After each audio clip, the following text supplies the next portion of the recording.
Picking up the pieces, a local church is hit by burglars on this Holy Week, the most important week for Christians. And it is the second time in less than a year at Redeemer Covenant Church that they've been hit by robberies.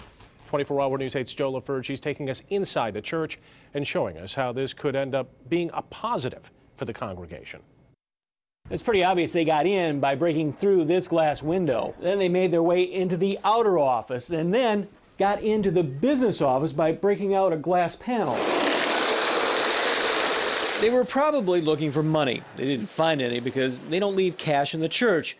Instead, the burglars made their way into the sanctuary. And then we had some new amplifiers that we had just purchased, some keyboards, the stuff that facilitates worship on a Sunday. All gone. They even took the projector the church purchased less than a year ago during the last robbery. It was May of 2012 when someone broke into Redeemer Covenant and the church across the street. The damage was worse the last time, and they also hit the food pantry.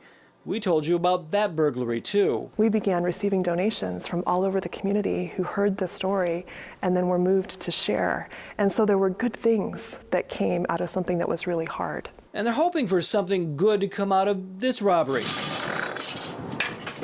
Now, one might ask, who would break into, of all things, a church and during Holy Week? I have to work it through really intensely in prayer because my first response is not a gracious response. But for the church, the answer lies within the question, why Holy Week? We're remembering this week that he said things like, Father, forgive them, they don't know what they're doing. Not Father, forgive them because they've asked for forgiveness, but Father, forgive them, they don't know what they're doing. If you have any information on the break-in, you're asked to call the Kent County Sheriff's Department or Silent Observer. In Dutton, Joe LaFerge, 24-Hour News 8.